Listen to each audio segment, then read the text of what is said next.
Um minutinho, irmãos.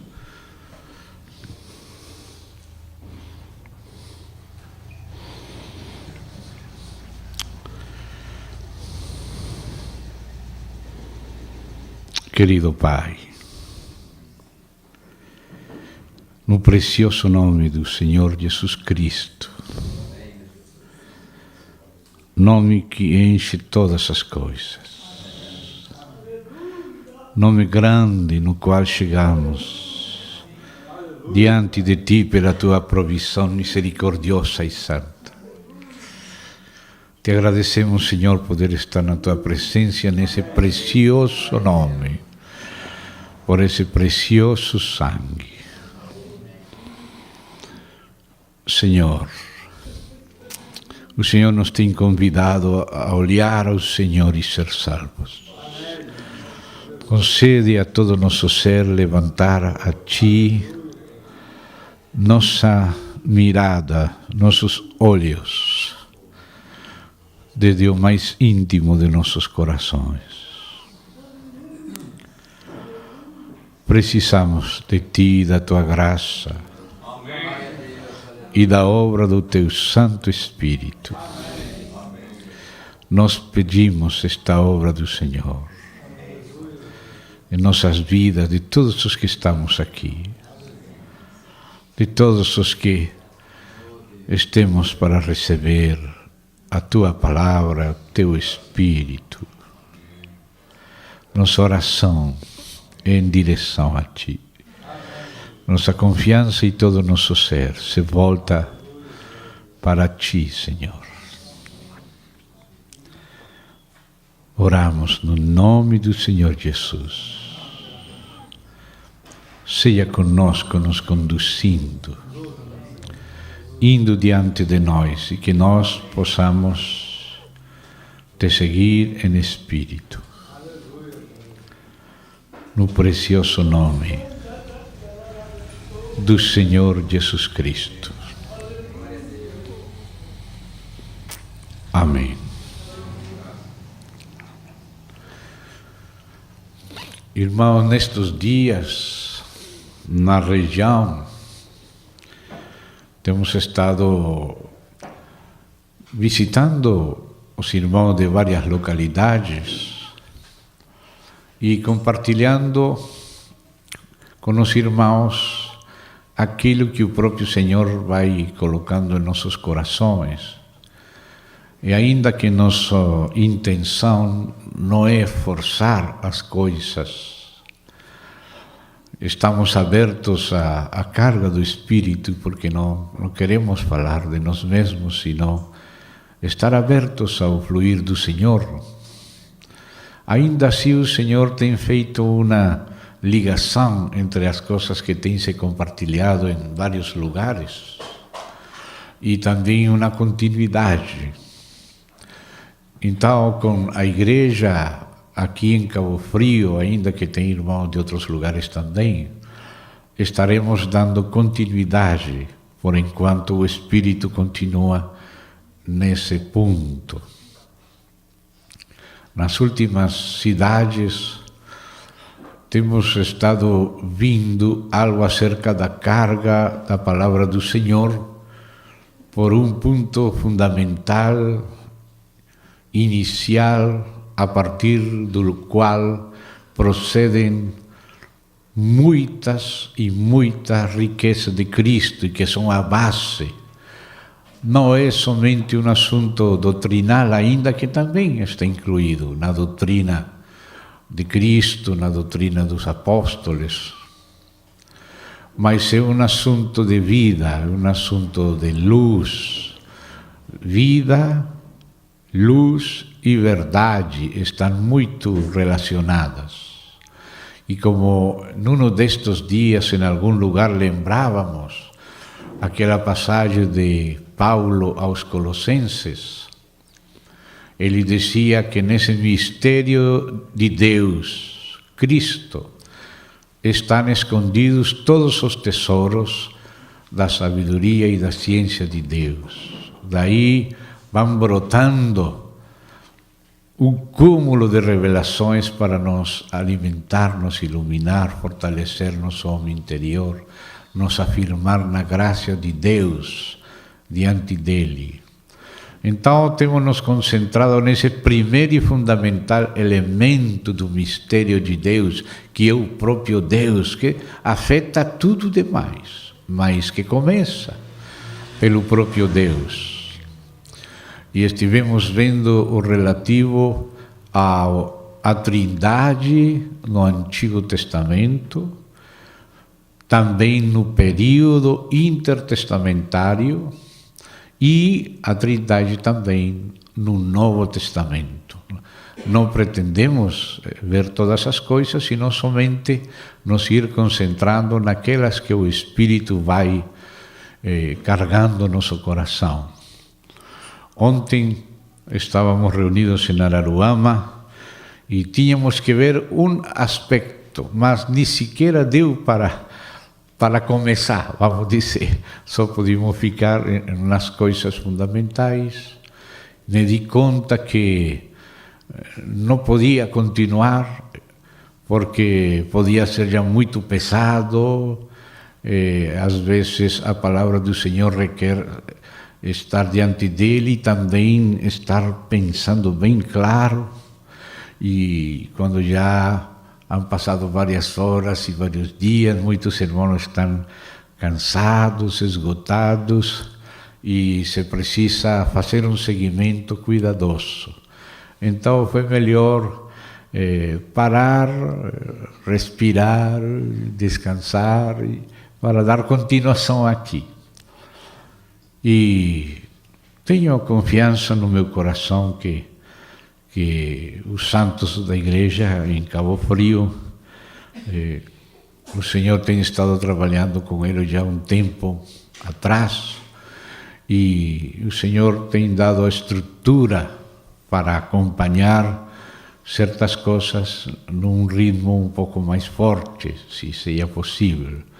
Então, aquilo que foi introduzido hoje vai ser continuado, tendo em conta a obra do Espírito ao longo da história da Igreja.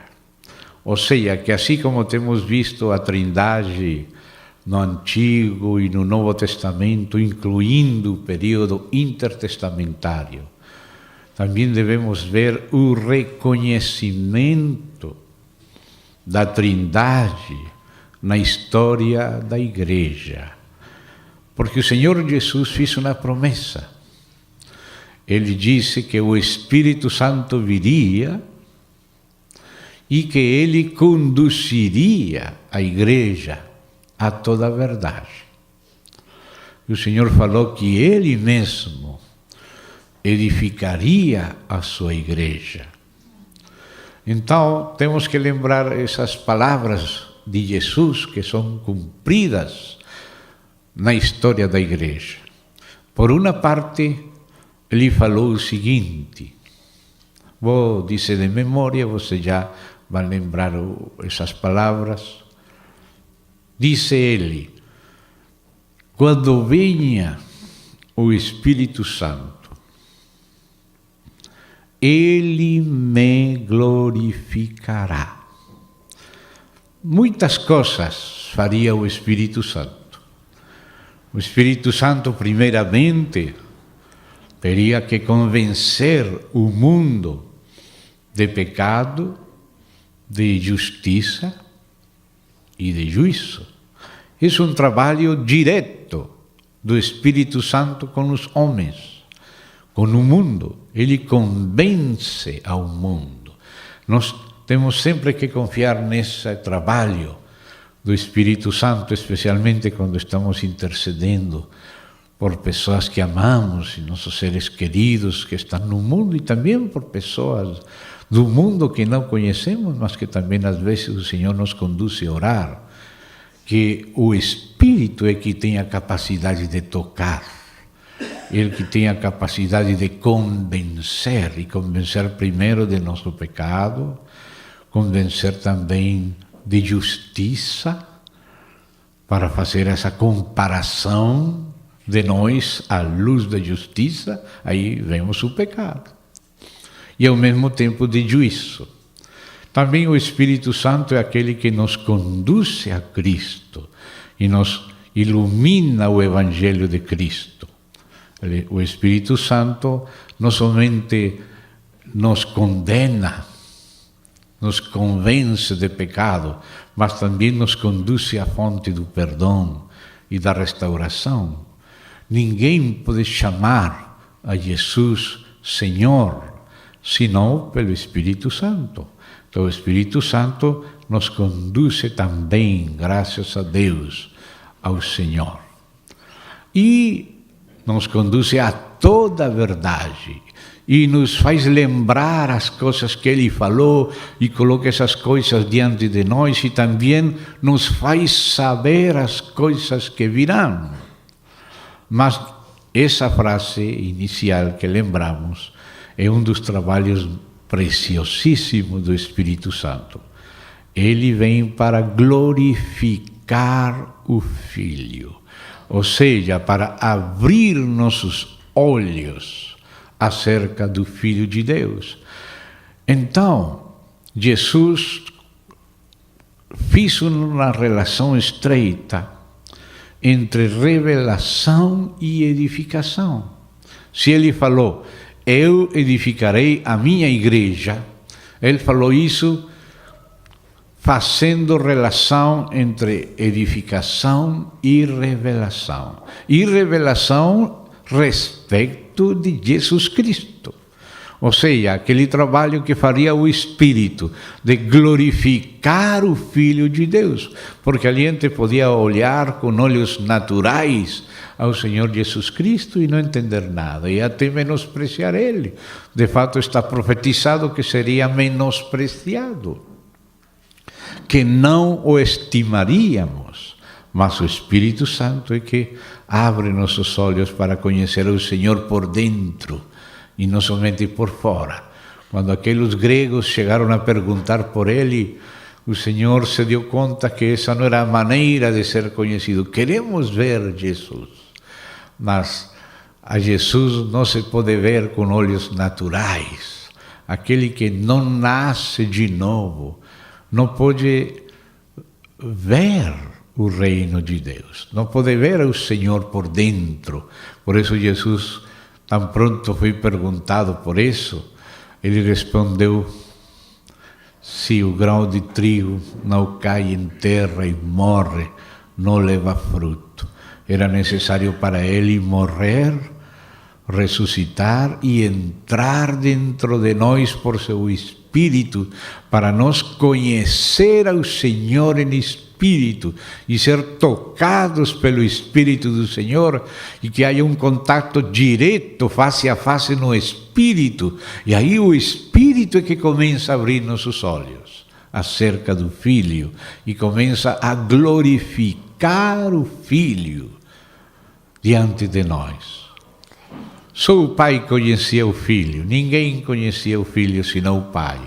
Mas agora o Espírito vem para abrir nossos olhos e nos assombrar acerca do Filho de Deus. E isso faz Deus com cada um de nós e também com a igreja em geral, como igreja, como edificação da igreja.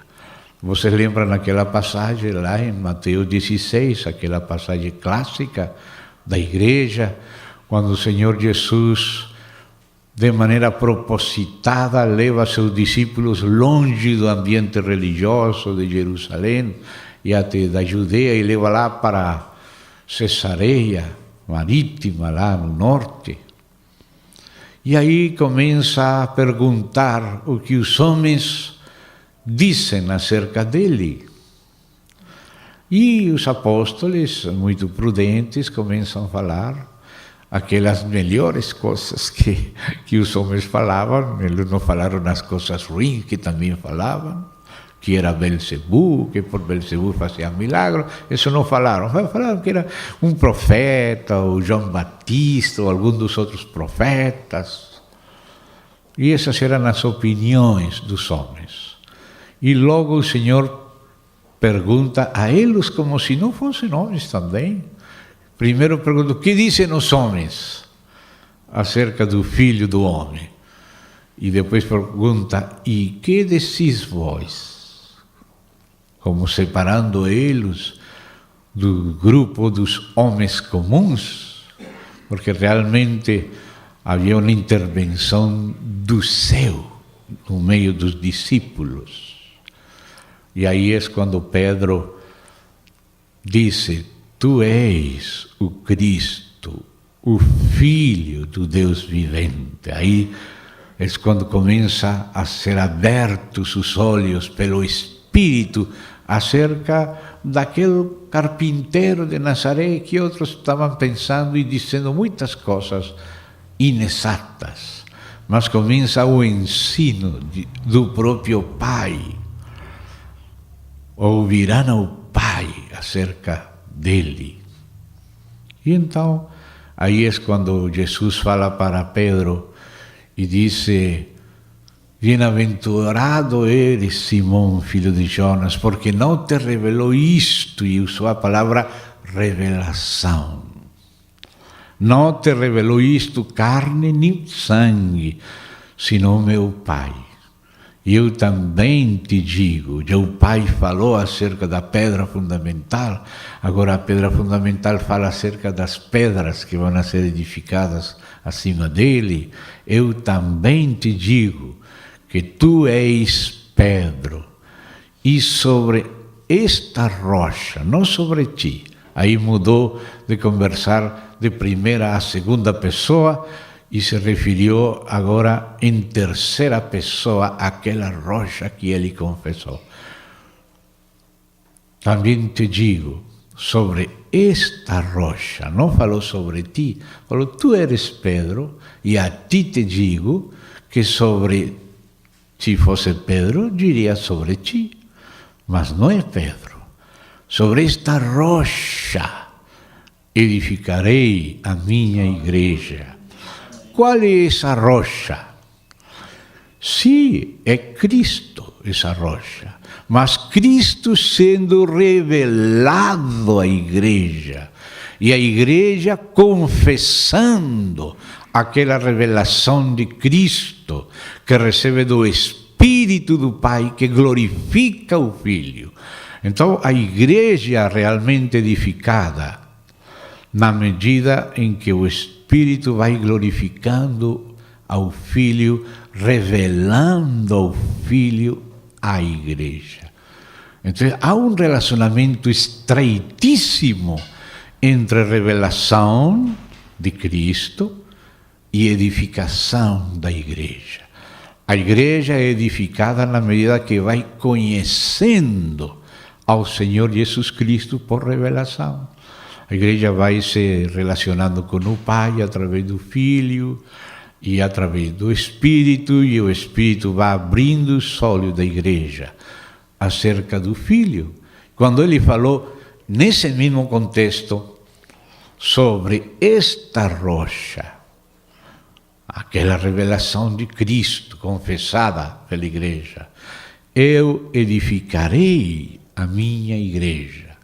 Então, quando o Senhor falou que Ele edificaria a igreja sobre essa rocha da revelação de Cristo, ou de Cristo sendo revelado, glorificado pelo Espírito, assim a igreja entraria numa verdadeira edificação e crescimento. Então o Espírito conduziria a igreja a toda a verdade. E conduziria a igreja a seu crescimento em Cristo e a formação de Cristo na igreja.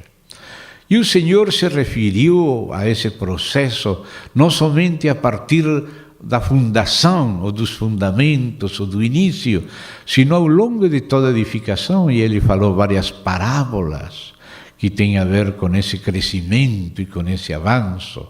E neste momento estou lembrando de maneira especial aquela parábola que somente registra Marcos, quando ele disse que foi semeada aquela semente na terra e dia e noite foi produzindo aquela terra, aquela semente, o embrião foi nascendo e começaram a sair umas folhinhas, e depois começou a crescer a plantinha, e depois começou a aparecer a espiga, mas a espiga ainda verdecinha, mas depois aquele grão começou a crescer, amadurecer, até que por fim o grão ficou maduro. E o grão maduro é aquele grão que é semelhante àquele que foi semeado. Sempre se deve semear um grão maduro. E o grão maduro vai cedendo tudo o que tem dentro, todas as suas possibilidades, todo o ADN do grão está programado para se reproduzir multiplicado. Então, assim é o reino de Deus. E assim a edificação da igreja. Então, num sentido, na primeira geração, como um ato específico de Deus, aquela fé que havia de ser revelada, a fé que uma vez foi dada aos santos, foi entregue completa no início da igreja pelo Senhor Jesus, pelo Espírito, pelo Colégio dos Apóstolos, pelo Novo Testamento. Ou seja, Jesus tinha total clareza, e os apóstolos iniciais também. Eles mesmos foram crescendo e madurando, e passaram para a igreja uma riqueza de palavra que não podemos acrescentar nenhuma coma, nenhuma vírgula a ela. A palavra da Bíblia está completa. Não existe uma palavra nova, senão a mesma palavra.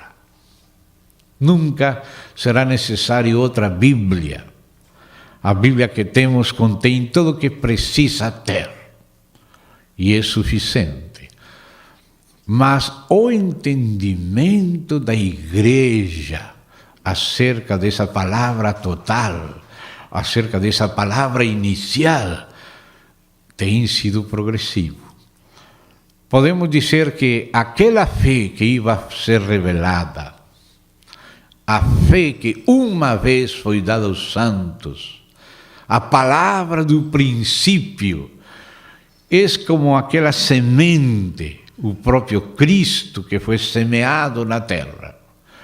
Mas a luz que a igreja foi tomando se corresponde com aquelas folhinhas que têm que ir crescendo. A igreja vai crescendo em Cristo, na revelação de Cristo, na iluminação da revelação, na compreensão, no desfrute, na vida do que foi vivido pelo próprio Cristo e que o Espírito fez viver aqueles pioneiros que foram os apóstolos do Novo Testamento. E as igrejas começaram a crescer e a amadurecer. Mas quando você começa a fazer um seguimento do entendimento da igreja acerca do Evangelho, você percebe uma grande distância entre os escritos do próprio Novo Testamento e os escritos dos escritores que vieram depois.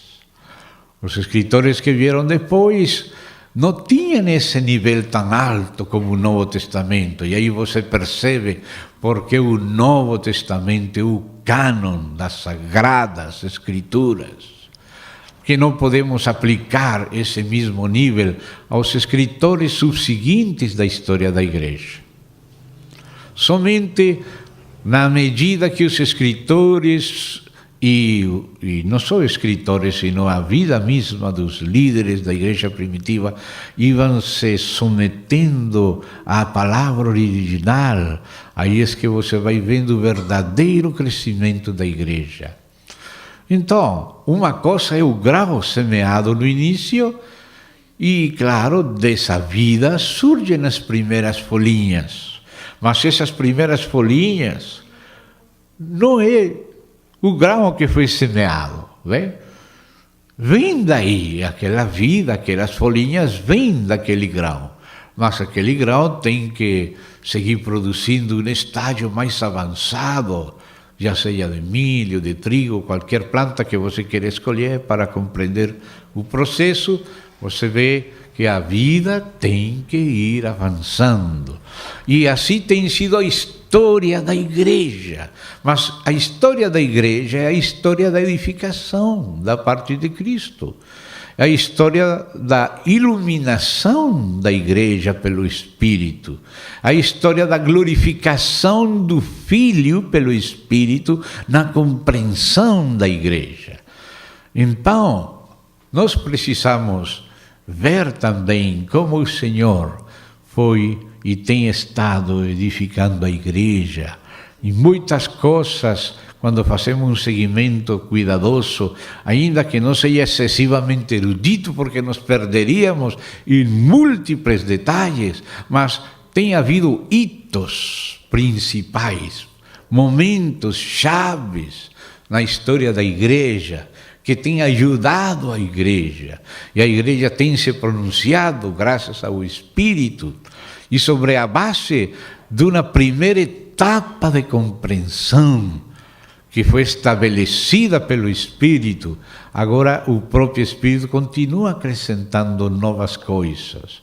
E assim você vai vendo, ao longo da história da igreja, que o Espírito tem continuado trabalhando em uma sequência verdadeira, em uma sequência que até podíamos, hoje em dia, depois de 21 séculos, chamar até de sistemática.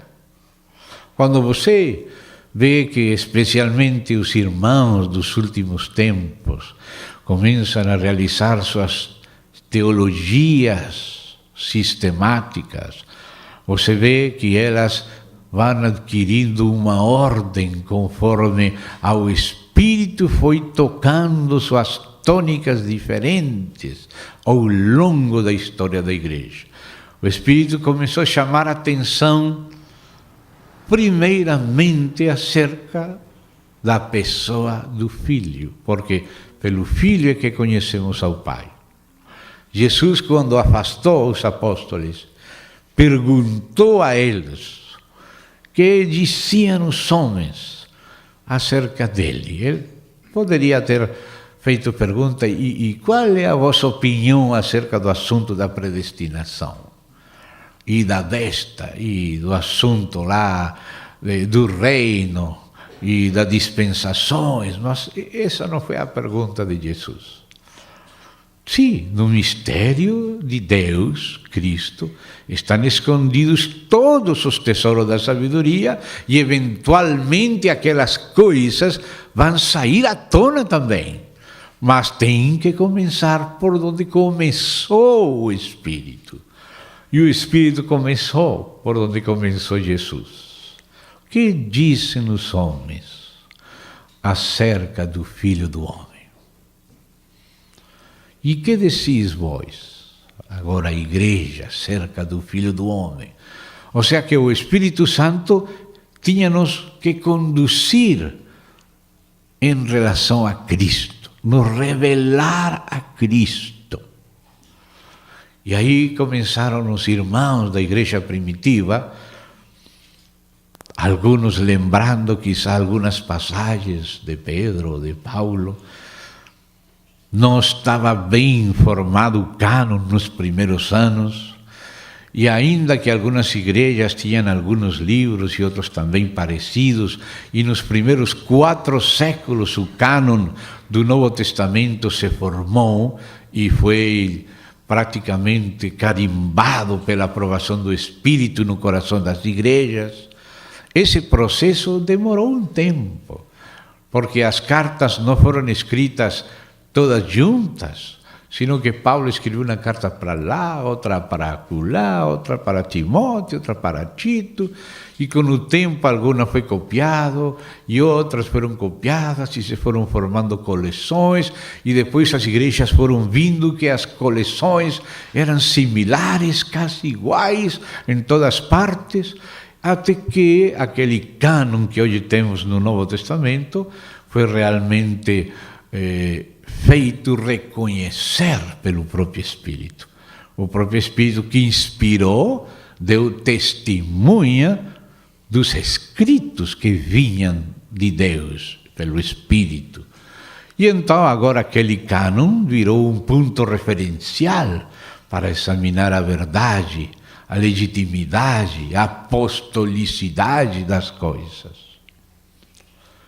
E agora os irmãos e as igrejas podiam comparar um escrito com outro. Em tempos anteriores, alguns tinham algo, outros tinham outra coisa.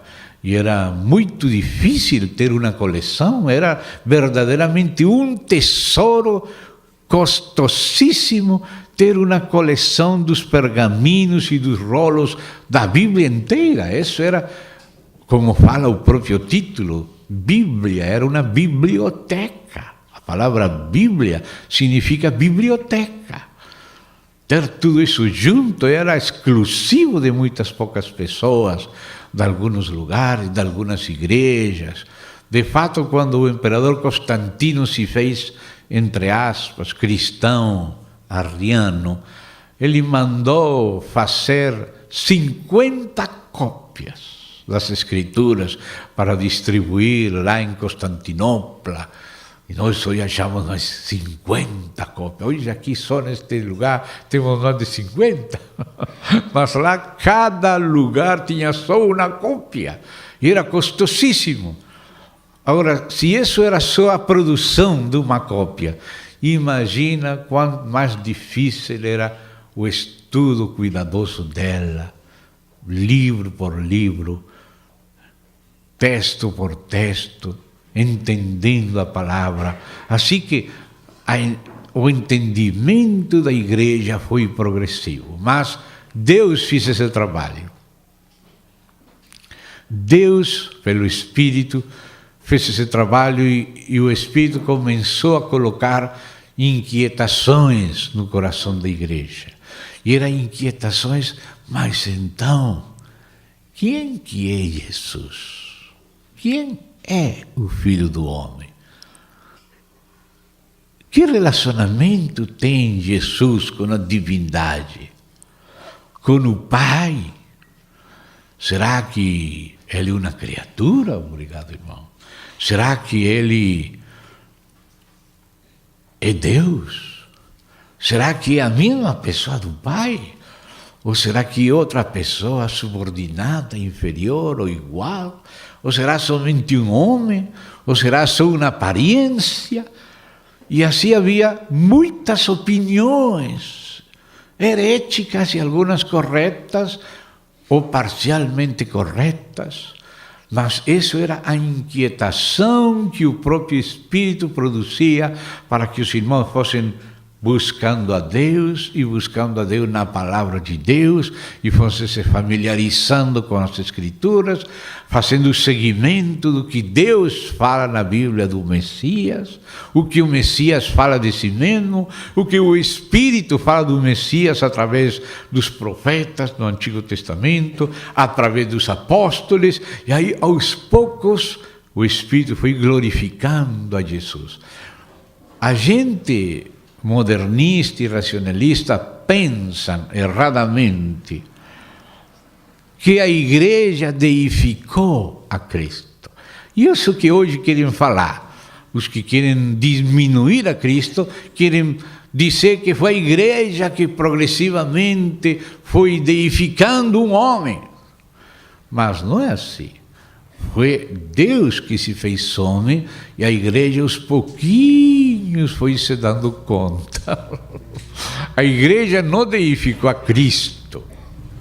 Deus se humanizou, que é diferente. E a igreja foi vendo a Cristo aos poucos. O Espírito foi glorificando ao Filho diante da igreja, mas baseado na verdade. Cristo não foi engrandecido pela igreja, sino que a grandeza de Cristo foi sendo compreendida aos pouquinhos pela igreja e continua sendo compreendida até hoje. Cristo não está sendo deificado pela igreja. Cristo é divino desde sempre, mas a igreja é a que tem estado compreendendo aos poucos a Cristo. Não vamos nos deixar enganar por essa mentira de que a igreja deificou a Cristo. Esses são os que não conhecem a Cristo. Para eles, Cristo é muito baixo para ser chamado Filho de Deus, como a igreja chama a Ele. Mas não é porque a igreja tenha feito algo como colocar fermento, levedura e inchar na imaginação a Cristo, não. Ao contrário, a igreja tem estado sendo convencida pelo próprio Espírito. E graças a Deus, cada vez nosso Cristo cresce diante de nós. Ele é o mesmo, ele não cresce, mas para nós a revelação dele cresce. E nós vamos sendo transformados na medida que conhecemos a ele e ele se forma em nós.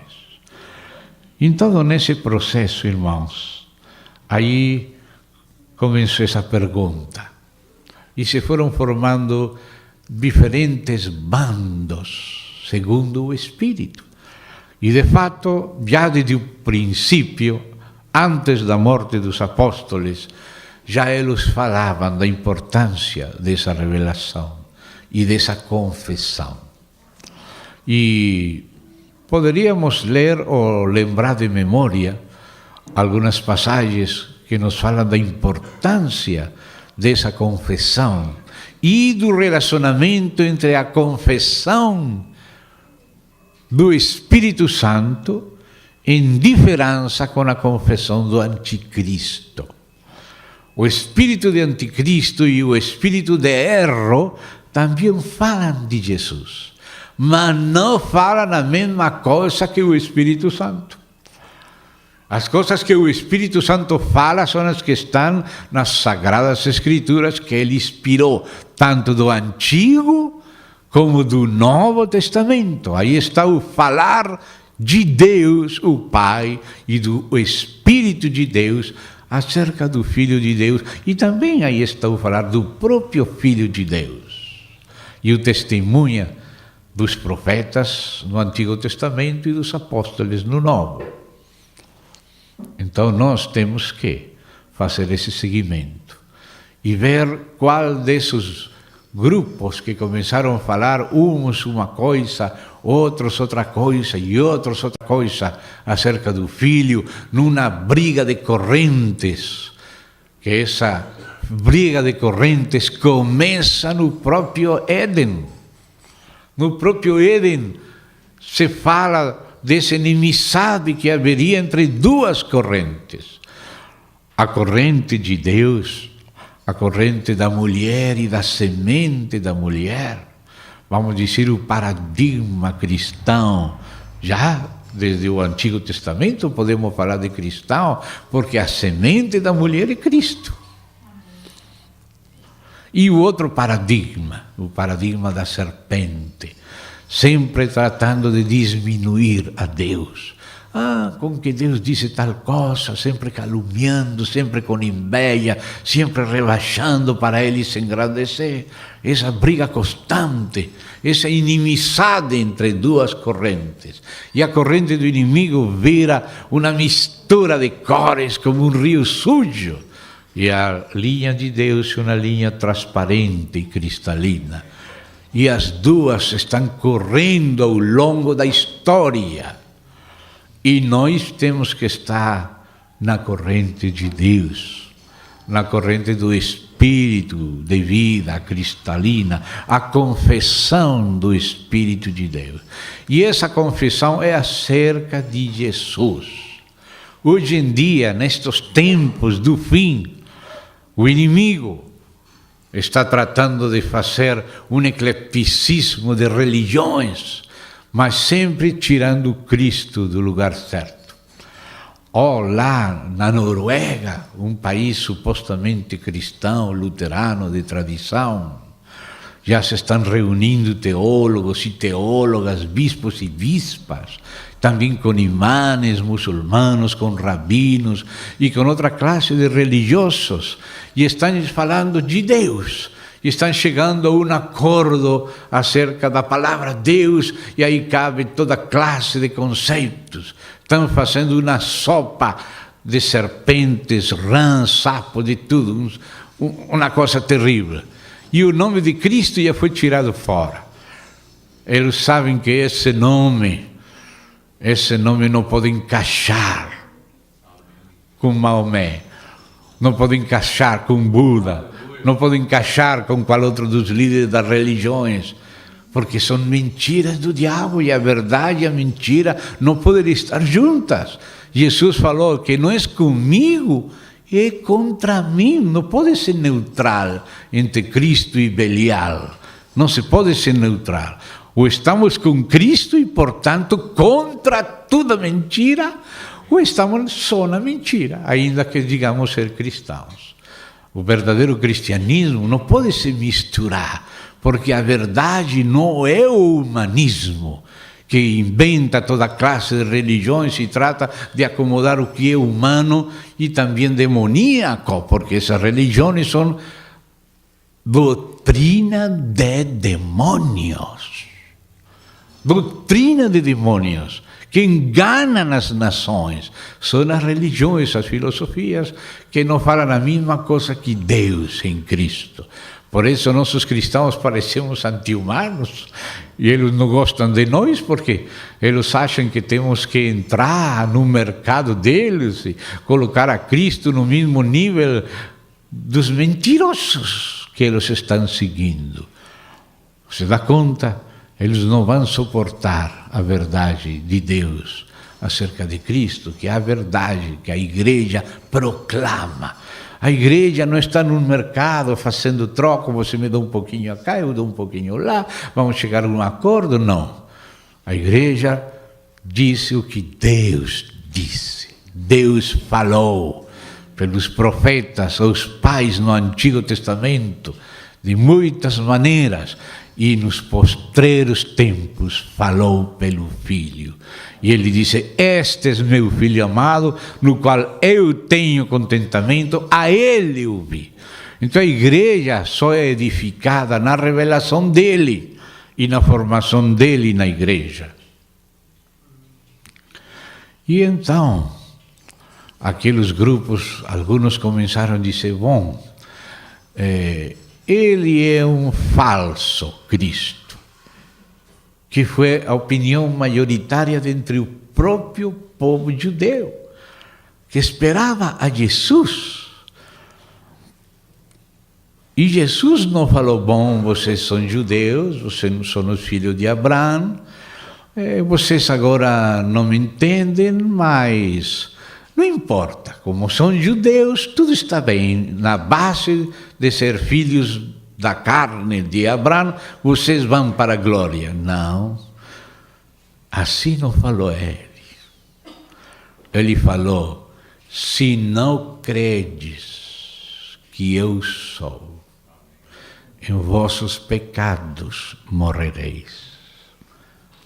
E de certo vos digo que não me vereis até que digais: bendito aquele que vem em nome do Senhor. Aleluia. Então, irmãos, temos que começar por esse lado. E para isso sim gostaria que lêssemos a Bíblia, ainda que estou fazendo lembranças, mas agora é necessário fazer leituras para mais segurança. Vamos aos escritos de João. Vamos à primeira epístola dele e vamos ao segundo capítulo dessa epístola, que é tão importante aí. Então eu vou ler João, capítulo 2, verso 18. E ainda que são frases rápidas, curtas, são muito significativas e são muito importantes. Segundo capítulo da primeira epístola de João. Primeira epístola do apóstolo João, capítulo 2, verso 18. 18.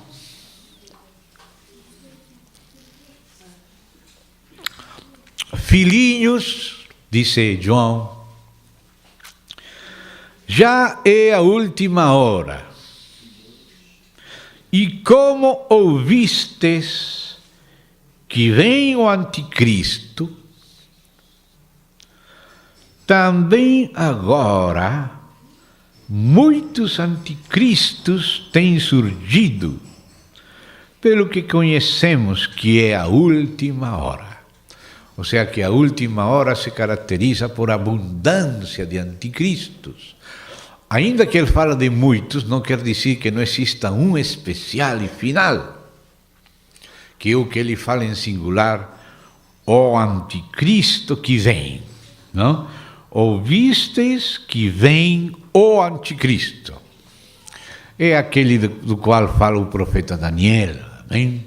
Aquele chifre pequeno que se engrandece e se levanta contra o Senhor, e que é descrito no capítulo 7, no capítulo 8, no capítulo 9, no capítulo 11, no capítulo 12 do profeta Daniel, que Jesus apela aos escritos de Daniel e fala também, e João depois escreve no Apocalipse. E tem também outras passagens, como Paulo aos Tessalonicenses, como Zacarias, etc. Esse é o anticristo.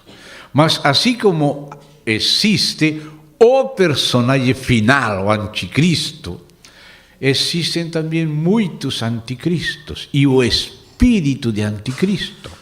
Ou seja, pessoas que também estão contra Cristo, que também são confundidas pelo espírito de anticristo. Ainda sem ser o último, são anticristos também. Então, João disse claramente, agora muitos anticristos, e disse também agora. Ou seja, o anticristo vem no futuro, mas desde o próprio tempo de João também muitos já começaram a aparecer. Sem ser o último, mas são as hostes mais pequenas do dragão que está inspirando e vai inspirar o último. Você dá conta? Então, também estão trabalhando no mesmo mistério da iniquidade, na mesma corrente do mundo e do diabo, do príncipe da potestade do ar, que conduz o mundo à perdição. Então, agora fala assim, eles, não somente um, sino todos eles, ainda que aqui neste caso não é todos, mas aqui ele vai falar de alguns que especialmente são muito delicados para nós, porque saíram do meio da cristandade geral, que é o mais perigoso. Ainda Jesus falou que ele semeou trigo no campo, que é o mundo, mas o inimigo semeou joio no meio do trigo no campo. E crescem juntos. Isso é o que está falando aqui também João. Eles, ou seja, esses anticristos, porque também falam de Cristo, entram no mundo da religião, mas misturando e distorcendo, tergiversando, caluniando, diminuindo, deturpando Cristo. Mas no meio religioso. Quando nós ouvimos da apostasia, às vezes pensamos que a apostasia é somente viver perdidamente no mundo dos prazeres da carne. Mas quando Paulo explica a Timóteo da apostasia, da qual o Espírito está advertindo, o Espírito adverte que essa apostasia se vai dar no mundo religioso, no mundo da religião e da justiça própria. Ele diz, o Espírito, Timóteo, o Espírito claramente adverte que nos postreiros tempos muitos apostatarão da fé, seguindo doutrinas de demônios, proibindo o casamento, mandando-se abster de certos alimentos. Uno pensaria que estaria promovendo a poligamia, mas o diabo é mais astuto. Se ele promove a poligamia, pode ser que a gente fique muito cansado da poligamia e vire monógamo. Mas ele começa pelo celibato. começa a proibir o casamento e depois semeia muita homossexualidade, por exemplo. Né? Então ele começa a proibir o casamento, não coma, não guste, coloque as pessoas na base da justiça própria, na base da sua própria carne, do seu próprio esforço, ou seja, um anatema do evangelho. Não é o evangelho legítimo. O diabo coloca as pessoas na base de sua própria condição natural, tratando de se fazer semelhantes a Deus, como falou o diabo, sereis como Deus.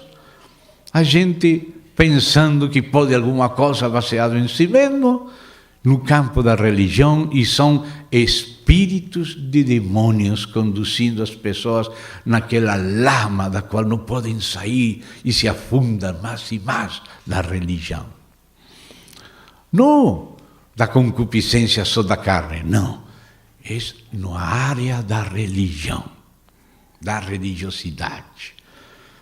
E aí disse, eles, verso 19 de segunda, capítulo de primeira epístola de João, eles saíram de nosso meio, esse meio é o campo, no qual o Senhor semeou os filhos do reino e o diabo semeou os filhos do maligno, que são filhos do diabo na área da religião.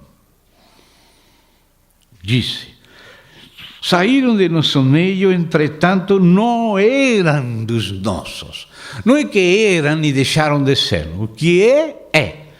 Mas eles não eram, mas estavam no nosso meio, que é muito diferente. Não é que se eram e deixaram de ser. Não. Não eram, mas estavam em nosso meio, sem ser legítimos filhos. Nascidos de novo, era nominalismo, só aparência, religião, mas não novo nascimento. Porque, e aí vem a explicação porque ele está falando assim pelo Espírito, porque se tivessem sido dos nossos, teriam permanecido conosco. Isso quer dizer que quem é verdadeiramente um filho, continua sendo um filho até o final. Isso que João está ensinando. Se tivessem sido dos nossos, teriam permanecido conosco. Essa é a segurança. Se verdadeiramente é filho permanente. Amém? Mas, se afastaram de nós, era porque não eram filhos. Não que um filho deixou de ser filho, não era filho. E por isso se afastou. Porque se de verdade tivessem sido filhos, permaneceriam sendo filhos com a igreja. Todavia, eles se foram para que ficasse manifesto que nenhum deles é dos nossos. Que coisa séria e clara, fala o apóstolo João aqui. E já depois vai chegando ao assunto da confissão acerca de Cristo. E vós possuís unção que vem do Santo, e todos tendes conhecimento. Ou seja, os que são, têm o Espírito. Os que se afastam, é porque não são e não têm o Espírito. Por isso não são conduzidos à verdade. Porque quem conduz à verdade é o Espírito. Quem glorifica o Filho é o Espírito. A pessoa está no meio da cristiandade, mas não ha nascido de novo, não tem a unção. Você dá conta? Então, verso 21. Não vos escrevi porque não saibais a verdade. Olhe como é a atitude do apóstolo aqui. Ele não está impondo por si mesmo algo. Eu sou o apóstolo e você tem que repetir o que eu falo. Não. Ele, como é apóstolo, sabe que o que ele está falando já foi ensinado pelo próprio Espírito aos irmãos. E se os irmãos concordam com os apóstolos, é porque nasceram do mesmo Espírito. Não porque alguém forçou algo externo, senão porque concordam no Espírito, têm comunhão no Espírito. Então diz aí, não vos escrevi porque não saibais a verdade, antes porque a sabeis, e porque mentira alguma jamais procede da verdade. Olha, nenhuma mentira jamais procede da verdade. Se é do Espírito, sempre vai ser conforme Cristo, conforme os apóstolos do Novo Testamento, conforme a Bíblia. Quem é o mentiroso? E agora já chegou. Que vinha falando da verdade, mas a verdade é algo como está indefinido, qualquer chama de verdade qualquer coisa. Agora a gente fala que é verdade não absoluta, que cada imaginação que o homem tem é a verdade dele. A imaginação de qualquer é verdade para ele, como se não existisse verdade, senão são mentiras que nós chamamos de verdade, somente subjetivas, mas a palavra não fala assim, não. A palavra tem uma verdade objetiva, revelada por Deus. A verdade é o Filho de Deus. A verdade é a palavra de Deus. A verdade é o ensino do Espírito de Deus. Essa aqui é a verdade. Então disse aqui, quem é o mentiroso? E aqui nem sequer falou de muitos mentirosos, senão o mentiroso. E aqui chega o assunto da confissão acerca de Cristo, né? A importância. O Espírito começou por aí, porque por aí também começou o inimigo, né? Em relação com Cristo. Porque a igreja é edificada na revelação de Cristo, na glorificação de Cristo pelo Espírito. E também a igreja é destruída, é confundida, tratando o inimigo de apresentar outro Jesus, outro Espírito e outro Evangelho, que não existe outro. Há um só Evangelho, um só Jesus e um só Espírito verdadeiro. Mas, como Eva foi enganada pela serpente, Paulo sabia que a mesma serpente procuraria enganar a Eva de Cristo, que é a igreja. Então disse, quem é o mentiroso, senão aquele que nega que Jesus é Cristo? Essa frase parece simples, mas, irmão, é uma frase profunda. É uma frase que tem muitas implicações e que temos nos que deter um pouquinho mais nesta frase. E, em primeiro lugar, tenho que começar pela casa de Israel. O fato de não reconhecer a Jesus como o Messias prometido a Israel, isso faz que a pessoa esteja debaixo da mentira de um espírito anticristo. O próprio judaísmo, que não reconhece a Jesus como o Messias, está debaixo de espírito anticristo e é mentiroso. Não é mentira que o Antigo Testamento seja a palavra de Deus. Não é mentira que Moisés escreveu os mandamentos de Deus. Todo o Antigo Testamento é verdade, mas ele conduz a Cristo. E se a pessoa não reconhece que Jesus é Cristo, é mentiroso. É mentiroso. Hoje nós queremos dizer, é um judeu comum e corrente. Nós respeitamos as pessoas judeas. E graças a Deus que muitos deles, e agora cada vez mais, reconhecem que Jesus é o Cristo de Deus. Mas os que não reconhecem, Jesus fala, se não credes que eu sou, em vossos pecados morrereis. Então a igreja tem que dizer a verdade aos judeus que não creem que Jesus é o Cristo, são mentirosos. Um espírito de anticristo está operando neles, fechando seu entendimento para que não vejam a verdade de Deus em Cristo. Mas, irmão, não somente os judeus têm este problema. Também os muçulmanos têm este problema. Os muçulmanos chamam a Jesus Messias, porque a palavra Messias entrou na linguagem deles, e quando Mahoma era jovem, tive contatos lá com cristãos árabes, nos inícios dele. Ele adotou algo da linguagem judeu-cristã. Mas o que ele pensa e ensina acerca de Jesus não é a mesma coisa que os profetas falaram, o que Moisés falou. Maomé fala que a Torá é a verdade dada aos judeus.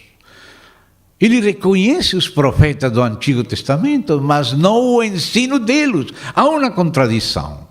Porque por uma parte diz que esse livro do Antigo Testamento e a Torá em geral foi dada por Deus aos judeus, mas ao mesmo tempo não aceita a verdade que está escrita nesses livros. E se o Islã é julgado à luz do Antigo Testamento, é achado falso. E Maomé disse que o Injil, ou seja, o Evangelho, ou seja, o Novo Testamento é de Deus. Ele reconhece que o Novo Testamento foi dado ao povo de Deus, os cristãos. Mas se o Islã é julgado à luz do Novo Testamento, o próprio Novo Testamento que reconhece Maomé que foi dado aos cristãos, o Islã é achado também falso. O Islã não concorda nem com o Antigo, nem com o Novo Testamento, e é falso. E o Islã não fala de Jesus, o mesmo que fala o Antigo e o Novo Testamento. Portanto, à luz do Islã, que reconhece como verdadeiros o Antigo e o Novo Testamento, como procedente de Deus para Israel e para a Igreja, o próprio Islã é falso. É falso. Estamos falando através da internet, mas temos que falar que é falso. Porque a Bíblia fala quem é Jesus, que é o Filho de Deus. E essa expressão, Jesus como Filho de Deus, para eles é a pior blasfêmia.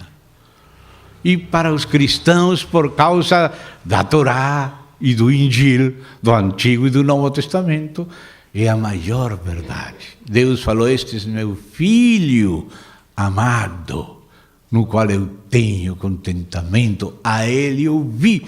Como vamos a ouvir Maomé? Se contradiz Jesus. Se dá conta, irmãos? Se de verdade ele é reconhecido como Messias, como não vamos ouvir a sua palavra, o seu ensino, seus apóstolos, seu Espírito, seu livro? Então eles têm que compreender que não é porque nós não amemos a Deus que seguimos a Jesus. E seguimos a Jesus porque amamos a Deus. E julgamos as demais coisas que aparecem depois à luz da verdade de Deus, que está no seu livro, que é a Bíblia. O Islã não reconhece a Jesus como Filho de Deus. E ainda que usa a palavra Messias e a palavra Verbo, porque escutou no ambiente religioso cristão da Arábia, da época de Maomé, esses títulos, ele não sabe o que significam esses títulos. Até confunde Maria, a mãe de Jesus, com Maria, a irmã de Moisés, como se fossem uma mesma Maria. Ele não conhecia bem as coisas. Não creio que seja que ele tivesse má intenção, mas os demônios que enganaram ele, se tinham má intenção, e ele foi enganado e, portanto, também enganou. E os cristãos temos que falar a verdade. E falar desde as azoteias, desde os telhados, a verdade. Então, eles negam o Cristo que os apóstolos pregaram. Negam o Cristo que o Pai deu testemunha. E que diz aí no capítulo 4? Vamos voltar no capítulo 2, mas escute aqui no capítulo 4. Depois voltaremos no capítulo 2, porque tem mais coisas que falar aí. No capítulo 4 disse também João, um dos mais pertos companheiros de Jesus, enviado por Jesus, reservado para culminar a revelação, os últimos escritos da Bíblia. Amados, não deis crédito a qualquer espírito. Antes provai os espíritos, se procedem de Deus.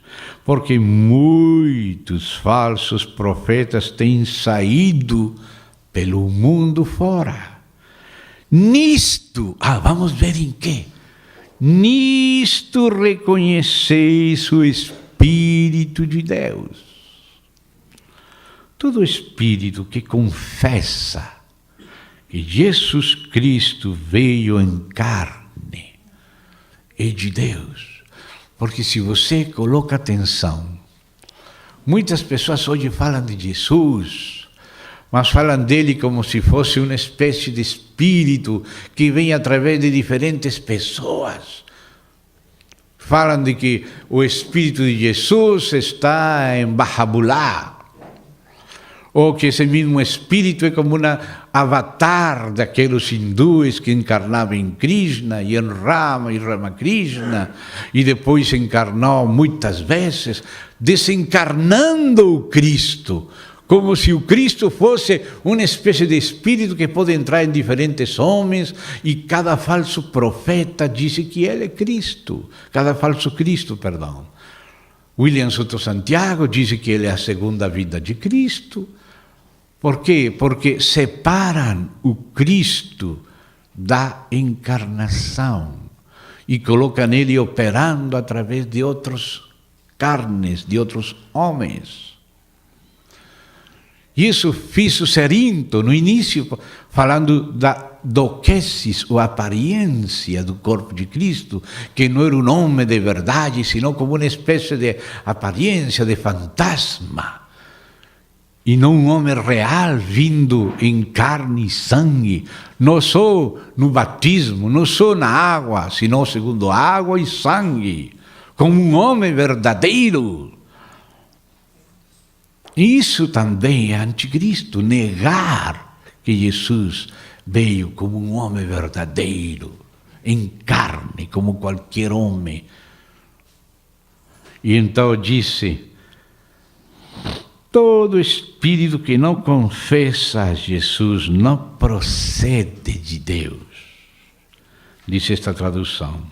Pelo contrário, este é o espírito do anticristo, a respeito do qual tendes ouvido que vem e presentemente já está no mundo. O espírito, não o anticristo final naquela época, mas o espírito do anticristo, e muitos anticristos já estavam na época de João. Então você vê que a relação de espírito com confissão acerca de Jesus é fundamental para conhecer o Espírito. Que fala cada Espírito acerca de Jesus? A pessoa pode ter muitas aparentes credenciais, mas como você deixa a vaca solta, e ela sozinha vai se enredando com um monte de laços. A pessoa começa a falar, e você vai ouvindo, e vai fazendo as perguntas certas, e aí começa a aparecer para onde que vai aquele espírito. Bem?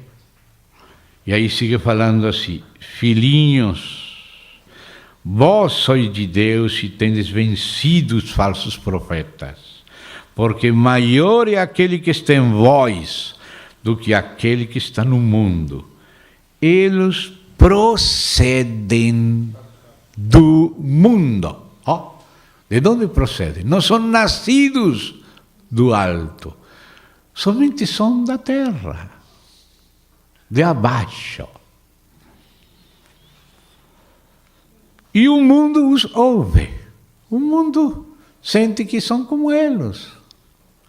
Nós, os apóstolos e os cristãos com eles, somos de Deus. Aquele que conhece a Deus nos ouve. Escuta, essa é outra característica do Espírito de Deus. O Espírito de Deus pode ouvir e aprovar, porque esse é o verdadeiro ouvir. Não é somente um ouvir físico. Não, ouvir significa crer, aprovar o que falam, o que escrevem os apóstolos do Novo Testamento, da Bíblia. Aquele que é de Deus, diz aí, quem conhece a Deus, nos ouve. Aquele que não é da parte de Deus, não nos ouve. Nisto reconhecemos o Espírito da verdade e o Espírito do erro. O Espírito da verdade ouve, ou seja, recebe, crê e vive conforme a doutrina de Cristo, que é a dos apóstolos, que é a do Espírito de Deus. Se dá conta? Mas tem pessoas que estão no mundo religioso e ouvem muitas coisas, mas não podem concordar com o que fala o Novo Testamento. Eles preferem ouvir a J.J. Benítez, ou algum erudito como Bullman, que fala que é mitologia, ou com qualquer evolucionista. Escuta qualquer coisa menos os apóstolos do Novo Testamento. Se dá conta, irmãos? Então, nisso se conhece o Espírito de verdade e o Espírito de erro. Então, voltamos no capítulo 2, que continua falando dessa confissão própria do Espírito de Deus acerca de Jesus. O Jesus do Novo Testamento, não dos apócrifos. Agora falam do Código da Vinci, o Jesus de Dan Brown, sempre aparece o chamado de Santo Grial dos maçons, que é o mesmo do Código da Vinci, o mesmo do Santo Grial, que é mentira, que são blasfêmias. Bem, isso que o mundo gosta agora, isso que é a moda agora. Muita gente quer fazer dinheiro escrevendo acerca de Jesus, mas não conforme a palavra, sino conforme espíritos de mentira e de anticristo. E todo esse monte de apócrifos são falsos profetas, espíritos de anticristo espalhados pela terra para confundir, conforme Jesus profetizou.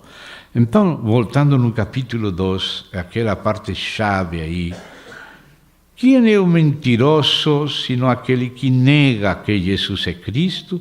Este é o anticristo, o que nega o Pai e o Filho. E aqui estamos chegando ainda a outro ponto.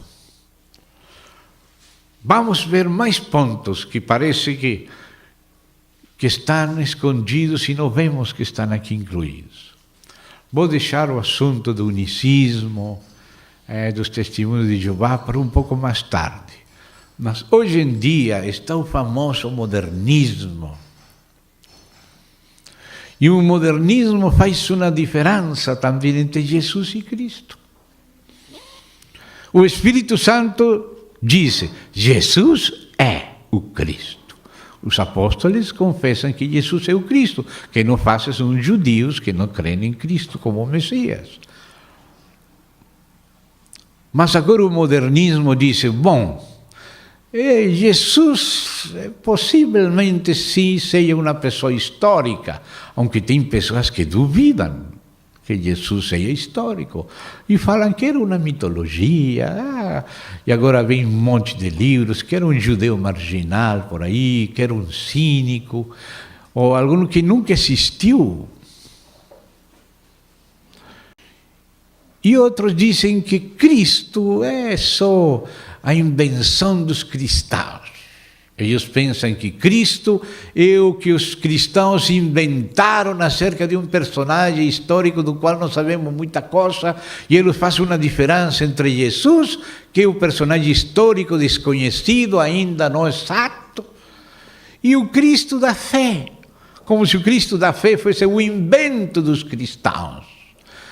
E se fazer essa diferença entre o Jesus histórico e o Cristo da fé, isso é também mentira. Isso é também espírito de anticristo. Porque o Jesus histórico é o Cristo da fé cristã. Porque a fé do cristão é no Jesus histórico. O Jesus conhecido pelos que viram com seus olhos, palparam com suas mãos, ouviram com seus ouvidos, que comeram com ele depois que morreu e ressuscitou. O Jesus histórico é o Cristo da fé. Jesus é o Cristo. Falar do Jesus histórico por um lado e do Cristo da fé por outro e dizer que não coincidem e que o científico é seguir o Jesus histórico, que pode ser um cínico lá que morreu. Alguns falam que o corpo dele comeram nos cachorros. Isso que eles acham que é científico. Ai, meu Deus, isso é o diabo. Não é ciência. A ciência está baseada em testemunhos certos. Testemunhos que viram, que ouviram, que é o testemunho do Novo Testamento. O Cristo da fé, o que a fé confessa acerca de Jesus, não é um invento da igreja. É o que a Bíblia falava que viria. Assim está escrito. Assim foi necessário que o Cristo padecesse, que ressuscitasse, que se pregasse em seu nome o arrependimento, o perdão de pecados em todas partes. Esse é o Cristo histórico. E esse é o Cristo da fé e o Jesus histórico.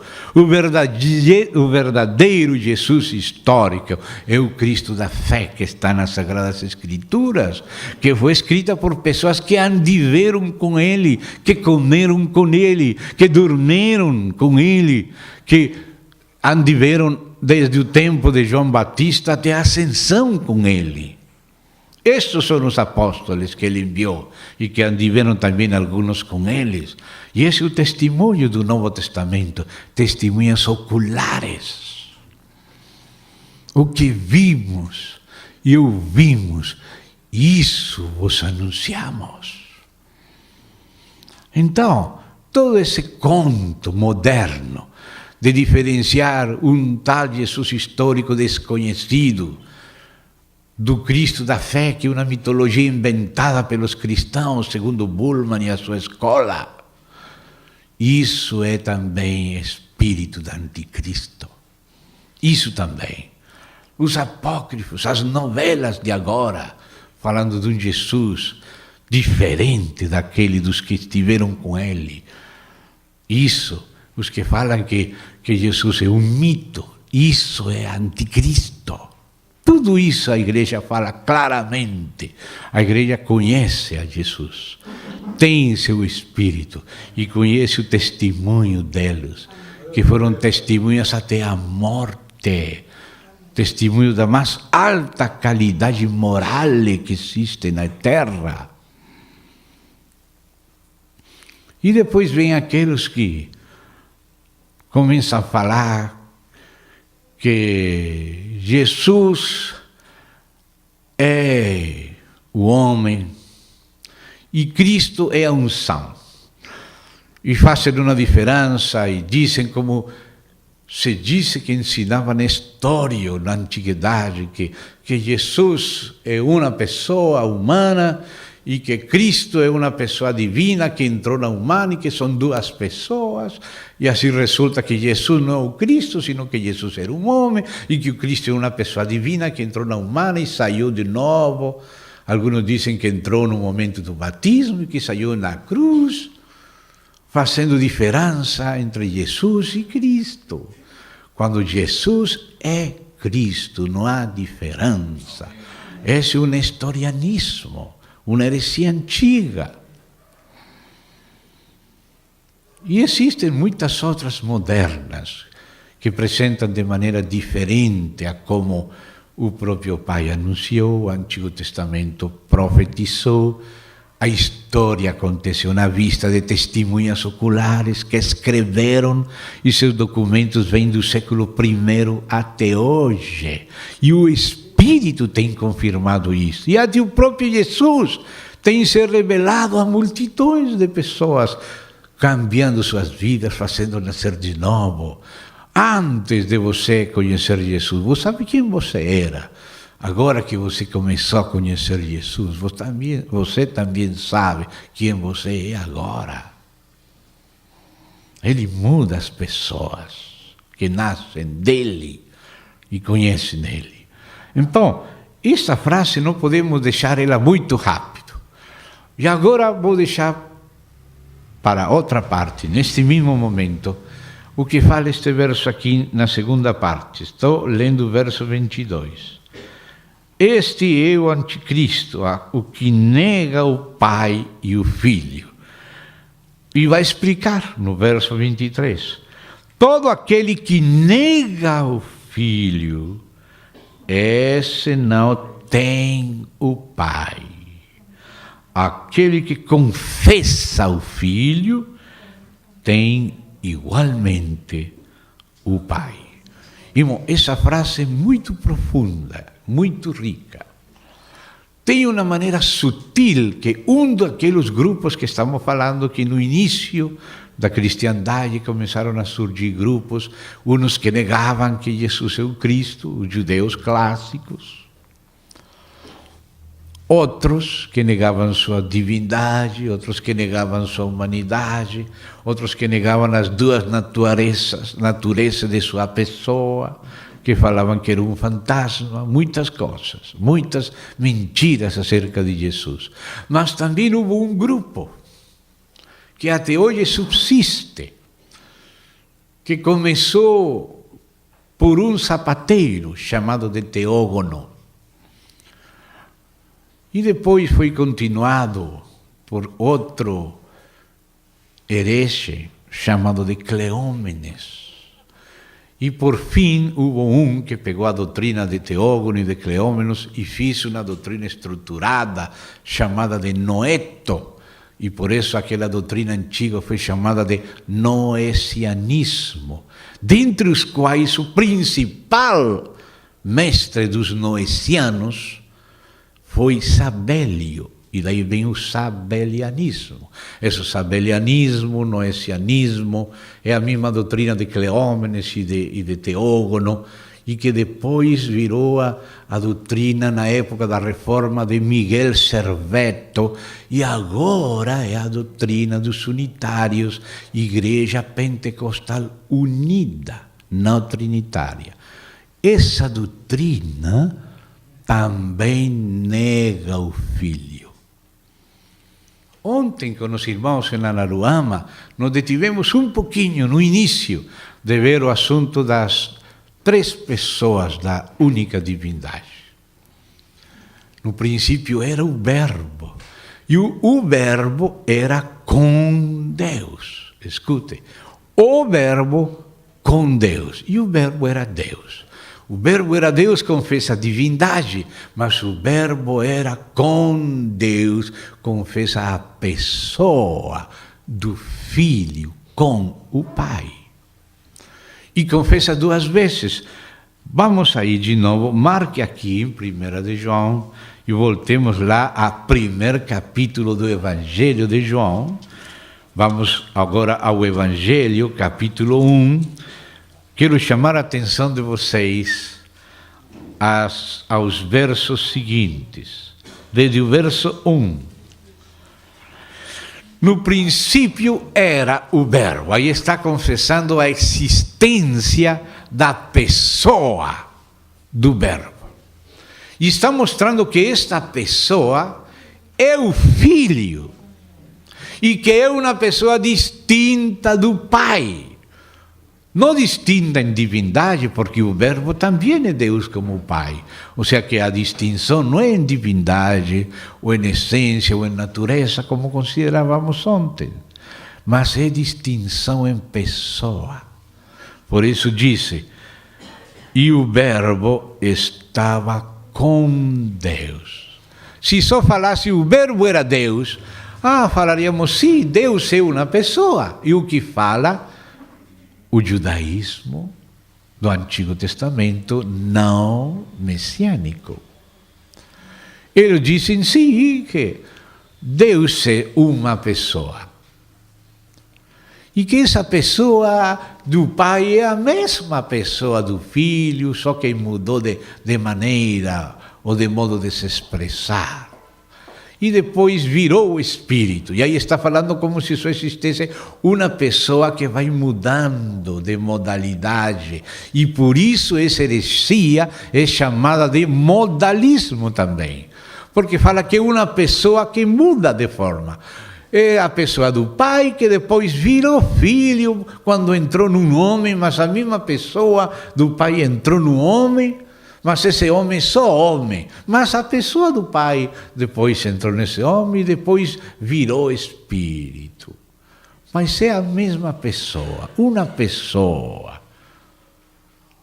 Quando disse que é uma pessoa, está negando a segunda e a terceira pessoa. E basta só negar a segunda para já ser classificado como mentiroso anticristo. Porque Jesus é uma pessoa que estava com o Pai eternamente antes da criação. Ele disse, aqui João, o Verbo era com Deus. Aí está confessando a pessoa. Logo disse, e o Verbo era Deus. Aí está confessando a divindade do Verbo, que é a mesma do Pai, era Deus, é divino como o Pai. Mas é outra segunda pessoa, não é a primeira, porque estava com Deus. E agora diz assim, ele, ou seja, a pessoa do Verbo, a segunda pessoa da Trindade, ele, o Verbo que estava com Deus, ele estava no princípio com Deus. Por isso, quando estudávamos Provérbios 8, diz, com ele estava eu, ordenando tudo.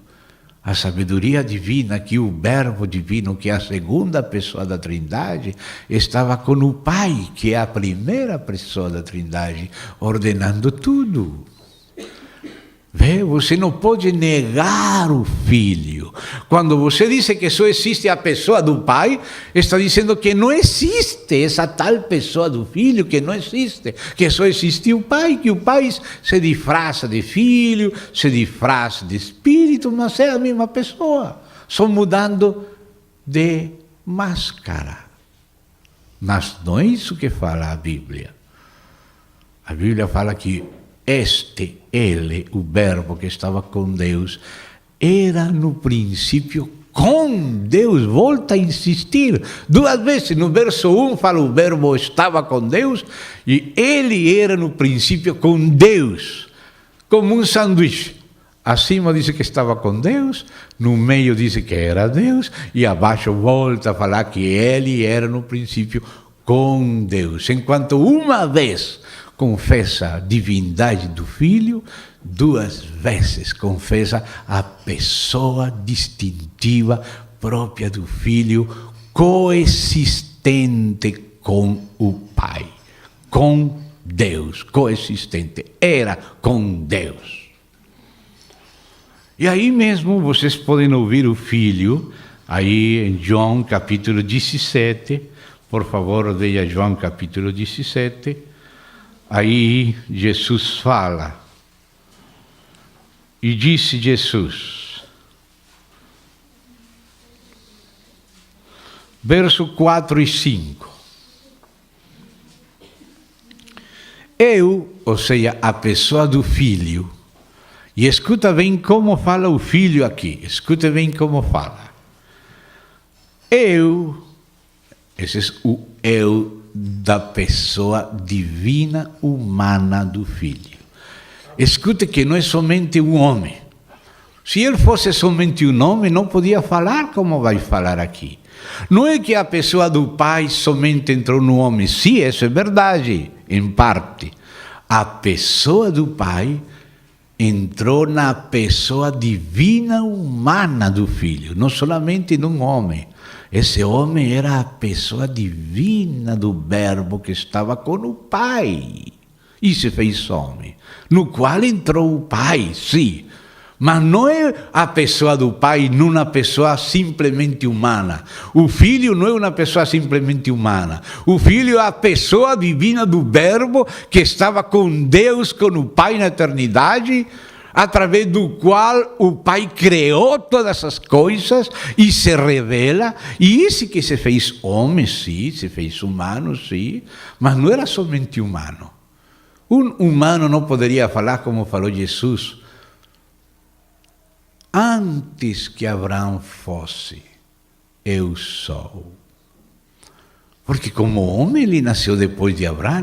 Mas você não tem ainda 50 anos, ele tinha 30 e tantos, mas já parecia que tinha como 50. Você não tem ainda 50 anos, como você vai falar que estava antes de Abraão? Mas é que ele não estava, era só homem.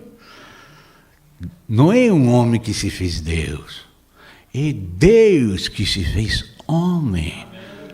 Eu sou o que sou, antes que Abraão fosse, eu sou. Ele já era antes de existir Abraão. E agora fala aqui no capítulo 17 do Evangelho de João, e diz: eu te glorifiquei. Esse te é a pessoa do Pai. Eu, a pessoa do Filho, glorificando a pessoa do Pai. Eu te glorifiquei na terra, consumando a obra que me confiaste. O Pai confiou ao Filho, lá na glória, uma obra para fazer na terra. Para fazer. E agora, verso 5, leia bem, 17,5 do Evangelho de João. E agora, glorifica-me. Isso que fala me é a pessoa divino-humana do Verbo encarnado. Glorifica-me, ó Pai. Pai é a pessoa primeira da Trindade. Contigo mesmo, escute, contigo. Glorifica-me contigo. Coexistência do Filho com o Pai. Com a glória que eu tive junto de ti antes que houvesse mundo. Escute essa frase. Se ele fosse um homem somente que fala, como ele vai falar a glória que eu tive contigo antes que houvesse mundo, se ele somente nasceu no tempo de Augusto César como homem? Como está falando que antes que Abraão fosse, ele era? E porque fala João que ele era antes, no princípio, e que com ele estava o Filho, com o Pai, antes da criação de tudo. Um homem não pode falar assim, só a segunda pessoa divina do único Deus, o Verbo que estava com Deus, ele que se fez homem e agora fala assim: glorifica-me, ó Pai, contigo mesmo, com a glória que eu tive na eternidade, eu tive junto de ti, o Verbo com o Pai, antes que houvesse mundo. Antes da criação já existia a pessoa do Verbo com a pessoa do Pai, estando juntos no mesmo Espírito, mas é outra pessoa. Se dá conta? É outra pessoa. Não é outro Deus. A divindade é a mesma, mas nessa divindade subsiste desde a eternidade com o Pai, como seu próprio verbo, como sua própria palavra, como sua própria autoimagem, como sua própria sabedoria e poder. A pessoa do Filho. E esse Filho foi que se fez homem. Mas não, esse homem não é somente o homem. Esse homem é o Filho de Deus que se fez filho do homem. Tem duas naturezas na mesma pessoa, não somente a natureza humana. Por isso Jesus, se era um homem, mas não somente era um homem, era o verbo de Deus que estava com Deus e era Deus e sigue sendo sempre Deus, que também se fez homem, porque Deus pode fazer qualquer coisa. E ele quis se fazer homem. Não é a igreja que pela sua fé divinizou a Jesus, não. Foi Deus que se humanizou e chegou a ser Jesus. E depois nós vamos reconhecendo pelo Espírito quem que é Jesus. Não é um modernismo, irmão, é a fé tradicional bíblica a que tem a razão. Está escrito isso. Então, disse assim: glorifica meu Pai contigo mesmo com a glória que eu tive junto de ti, antes que houvesse mundo. Por isso, na primeira epístola de João, voltando lá para João, no capítulo 1, aí fala no verso 2. Agora voltamos ao epístola, passamos do Evangelho de João ao epístola primeira de João. Capítulo 1, verso 2. E a vida se manifestou. E nós a temos visto. E dela damos testemunho e vos la anunciamos. Escuta. A vida eterna, a qual estava com o Pai, e nos foi manifestada. O que temos visto e ouvido anunciamos também a vosotros, para que vós igualmente mantenhais comunhão conosco. Ora, a nossa comunhão é com o Pai e com seu Filho, Jesus Cristo. A vida eterna que estava com o Pai. Vida eterna com o Pai. Eu sou o caminho, a verdade e a vida. É a vida eterna, a vida divina com o Pai. A expressão da vida. Esse é o Filho. Ele era no princípio com Deus. Aí estamos vendo a pessoa do Filho. Amém? Então voltamos agora, já voltaremos de novo a 1 João capítulo 2, mas vamos por enquanto a Hebreus, capítulo 1. Epístola aos Hebreus, acho que de Lucas, sempre falo assim. Capítulo 1, primeiros 3 versos. Especialmente os irmãos mais jovens, que primeira vez estão pondo atenção a isto, precisam lembrar todas estas passagens. Os mais antigos já conhecem, mas os novos precisam não esquecer estas passagens. Disse: havendo Deus outrora falado muitas vezes e de muitas maneiras aos pais pelos profetas, esse é tudo o Antigo Testamento, nestes últimos dias, agora é o Novo Testamento, nos falou pelo Deus, pelo, ou seja, a pessoa do Pai através da pessoa do Filho. Vê as duas pessoas aí, pelo Filho. A quem? Esse quem é a pessoa do Filho, relacionada com a pessoa do Pai. A quem constituiu? Quem? O Pai constituiu a pessoa do Filho. A pessoa do Pai constituiu a pessoa do Filho, herdeiro de todas as coisas, pelo qual, não somente o Filho, não somente o Pai, senão a pessoa do Pai através da pessoa do Filho, pelo qual também fez o universo. Vê? O Pai não fez o universo sozinho. O Pai fez o universo com o Filho. Pelo Filho. No Filho e para o Filho. O Filho é o herdeiro. O Pai constituiu herdeiro ao Filho. Aí temos a pessoa do Pai e a pessoa do Filho. Você dá conta? E depois a do Espírito, que vem em nome do Pai e do Filho. Mas, por enquanto, o Espírito Santo se detive na igreja primitiva, mostrando-lhes quem que era o Filho. E estamos seguindo as Escrituras que a igreja primitiva começou a ler. Vê? Então, amados, aí vem se ver que o Filho é uma pessoa distinta do Pai, na Trindade. Não é a pessoa mesma, é a mesma divindade. Tem a mesma essência, a mesma natureza, mas é uma pessoa que acompanha o Pai desde a eternidade. Esse é o Filho. Então, agora sim, voltamos de novo à primeira epístola de João, de novo ao capítulo 2. E aí no capítulo 2, diz o verso 23, todo aquele que nega o Filho. Diz, que é negar o Filho? É também dizer que não existe na eternidade com o Pai tal pessoa do Filho. Isso que faz os unitários, pentecostais unidos.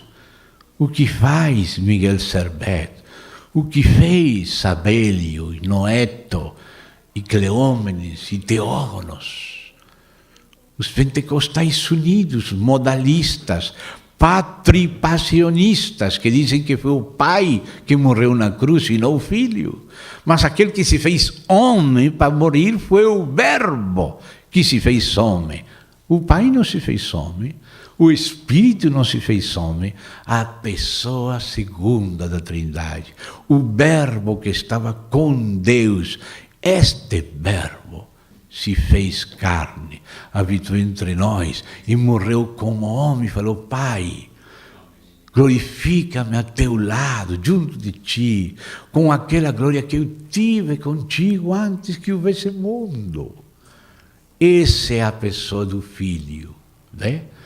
Quem nega o Filho é mentiroso. Quem nega o Filho não tem o Pai. Então, se você disse que Deus é somente uma pessoa, você está negando a pessoa do Filho. Porque o Filho não é somente um homem. Antes de se fazer homem, ele era o Verbo que estava com o Pai, através do qual o Pai criou tudo e a quem o Pai fez herdeiro de tudo. Esse que é a pessoa divina e humana do Filho. E negar ele é ser mentiroso e é não ter o Pai. Temos que falar claramente o judaísmo que não reconhece Jesus o Messias e que não reconhece junto com o Pai a pessoa do Filho. E o Islã que não reconhece que o único Deus tenha um Filho, não tem o Pai. Não tem o Pai. Esse é o veredito da palavra de Deus. Não somente a fé da igreja. A fé da igreja está na palavra de Deus. Na palavra que o Espírito deu aos apóstolos, que Jesus enviou. E o Messias, que Jesus é enviado pelo Pai. Preparado em todo o Antigo Testamento. Vivido e testemunhado no Novo Testamento. Agora na história da igreja. A igreja começou a compreender que junto com o Pai existia e existe e existirá sempre a pessoa do Filho. Primeiro começou por aí. Porque alguns falavam que não, que o Filho era só um homem. Outros que era uma primeira criatura. Outros que era a mesma pessoa do Pai. Outros que é somente um mito. Outros sim, um personagem histórico deificado por a igreja. Não, é o Verbo de Deus, que estava com Deus e se fez carne, um homem verdadeiro, Deus e homem verdadeiro, Jesus, o Cristo de Deus. Essa é a confissão do Espírito Santo de Deus e a confissão da igreja. E o demais é mentira. O demais está debaixo do espírito do anticristo. O demais só vai servir ao diabo. Temos que falar a verdade. A igreja tem que falar a verdade. Eles não vão gostar, vão querer nos matar. Mas eles que vão morrer pior se se atrevem a negar isto. Não falamos contra eles, falamos a verdade a eles, para que eles conheçam Deus. E rogamos ao Espírito Santo de Deus que convença eles de pecado, de justiça, de juízo, e que glorifique a Jesus nos corações deles. Se Jesus falou que os que têm coração limpo verão a Deus. E que se alguém quer fazer a vontade de Deus, conhecerá se as palavras de Jesus são de Deus ou não. Se alguém é sincero e busca Deus e pergunta a Deus, Deus vai mostrar quem é Jesus, porque o Espírito Santo veio a glorificar o Filho, e o Pai revela o Filho, e a igreja é edificada pela revelação acerca do Filho. Então a igreja primitiva começou com essas pesquisas.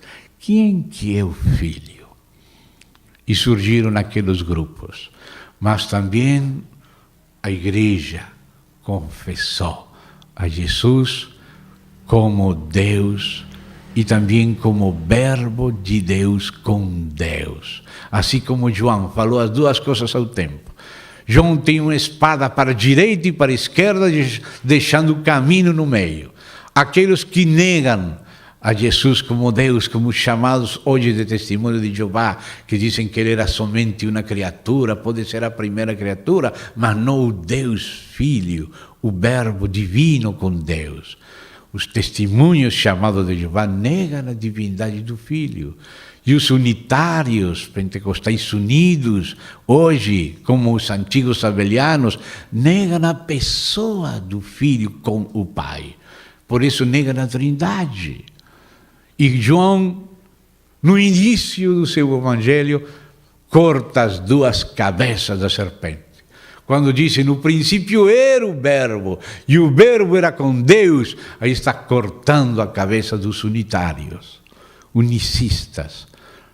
Quando diz, e o verbo era Deus, está cortando a cabeça dos chamados testemunhos de Jeová, que são os velhos arrianos. Mas esse assunto temos que dedicar um pouco mais tempo. Mas esses três principais partidos começaram no tempo primitivo da cristandade. Os que negavam a divindade do verbo. Os que negavam a pessoa do verbo junto com o Pai. E os que confessavam ao Filho com o Pai. Aquele que confessa o Filho, ele tem também o Pai. Quem nega o Filho, nega também o Pai. O primeiro concílio que se realizou depois daquele concílio de Jerusalém, que foi nos tempos de Constantino, mas não foi Constantino. Não, o concílio teve que convocar Constantino porque ele viu que o mundo do Império Romano, no qual ele era imperador, se estava dividindo por causa de que uns falavam de Jesus somente como uma criatura, outros falavam como se fosse a mesma pessoa do Pai, mas não o Filho com o Pai, e outros falavam que era o Verbo que estava com Deus e que também era Deus, como fala João e os apóstolos e o Novo Testamento. Esses eram os três principais partidos. O partido arriano, que negava a divindade, o partido sabeliano, que negava a personalidade do Filho junto com o Pai, negava a Trindade, e o partido bíblico, apostólico, que confessava o Filho, confessava a sua divindade, mas também sua pessoa junto com a pessoa do Pai e depois do Espírito. A raiz disso se fez aquele concílio. E naquele concílio havia um irmão que tinha voz, mas não tinha voto. Porque os que tinham voto eram os bispos da igreja. Mas os diáconos tinham voz, mas não tinham voto. E como tinha surgido, por um lado, Arrio, negando a divindade de Cristo, e por outro lado, Sabélio e seus equipos, negando a pessoa do Filho, distinta da pessoa do Pai, mas um mesmo Deus com o Pai na Trindade, Então havia esses dois extremos que João corta a cabeça no início do seu evangelho. Então, Alexandre de Alexandria, um irmão de Deus, ele mostrou o erro de Arrio. Mas alguns aceitaram o que mostrava Alexandre de Alexandria, mas Arrio continuava. E até o próprio imperador estava inclinado a Arrio, a favor de Arrio. E, de fato, detive seu batismo até a morte. E, na hora da morte, se batizou com os arrianos, Constantino. Então, não podem falar que a Trindade é um invento de Constantino, se Constantino foi arriano e morreu arriano. E pagano, uma mistura de pagano com arriano. Então ele fez aquele concílio, e naquele concílio Deus usou um diácono da igreja de Alexandria, nosso irmão Atanásio, que era o diácono que cooperava com Alexandre, que era bispo da igreja em Alexandria, e quem cooperava com ele era um diácono. E aquele diácono resultou mais sábio ainda que seu mestre. E ainda que ele não tinha voto, tinha voz. Ele não podia votar, mas podia falar, graças a Deus. E quando houve aquele concílio em Niceia, ele começou a falar. E falar com as Escrituras. E demonstrar pelas Escrituras que a fé da igreja primitiva, que as profecias do Antigo Testamento, que o Novo Testamento falavam de Jesus Cristo como Deus. E ele confessou a divindade do Filho e a pessoa do Filho. E escreveu muitas coisas. E um livro que ele escreveu muito interessante, que vocês podem conseguir, é A Encarnação do Verbo. E o que ele mostrou da Bíblia tocou as consciências de muitos no Concílio de Nicéia. E ainda que ele não tinha voto, a maioria reconheceu que era ele que tinha razão, porque ele falava da Bíblia. Então o Concílio de Nicéia concluiu que o Verbo era da mesma substância do Pai, consubstancial, ou seja, que era divino como o Pai. Essa foi a principal conclusão do Concílio de Nicéia. Ou seja, que o Espírito Santo, desde o princípio, começou a glorificar o Filho, nos mostrar que o Filho não era o nome que os homens fizeram Deus, sino que era o próprio Deus, o Verbo que estava com Deus, que se fez homem, divino como o Pai. E isso foi a grande conclusão. Tuvo outras coisas que se trataram em Nicéia e também alguns erros, mas no cristológico, no principal, o Concílio de Nicéia esteve correto em relação à divindade do Verbo de Deus. Os arrianos foram derrotados, os sabelianos foram derrotados, mas acabou o concílio e começou a guerra contra Atanásio. Já não no concílio, sino começou a ser atacado. O próprio Constantino expulsou Atanásio das terras do império, teve que fugir para Egito, se esconder com os monges no Egito, com Santo Antônio e aqueles monges que viviam nos desertos, por causa que nos tempos de Constantino aqueles grandes personagens eclesiásticos viraram muito mundanos, se casaram com o império, então a reação de muitos cristãos foi fugir para os desertos e viver uma vida separada daquela mistura que está representada nessa palavra Pérgamo, muito misturado, o mundo com as coisas de Deus. E por isso Jesus é aquele que tinha a espada que fala para separar o santo do profano, e aquela reação estuvo nos montes do deserto. E nosso irmão Atanásio teve que fugir para lá. E falavam: Atanásio, todo mundo está contra você, Pois também Atanásio está contra todo mundo, falou ele, porque Jesus Cristo é Deus. E ele teve que fugir, viver oculto, se ocultando entre os montes do deserto, expulso do país 5 vezes, escrevendo cartas para os presbíteros das igrejas, para os bispos das igrejas, para outros irmãos, em oculto. E todo mundo contra ele, irmão. Quanto devemos a este amado irmão Atanásio? E a mesma coisa que fez Atanásio no Oriente, especialmente no Egito, porque ele era de Alexandria e depois teve que se esconder no interior, lá nos fundos do Egito. Ao mesmo tempo, outro irmão nas Gálias, numa cidade chamada Poitiers, se escreve Poitiers, se pronuncia Poitiers. Era chamado Hilário de Poitiers. Ele também defendeu a Trindade e escreveu uma coleção de 12 livrinhos que agora formam um volume grosso, titulado A Trindade. Essas obras de Atanásio e de Hilário de Poitiers, Atanásio de Alexandria e Hilário de Poitiers, são obras-chave neste combate da linha do Espírito com a linha da mentira na história da igreja.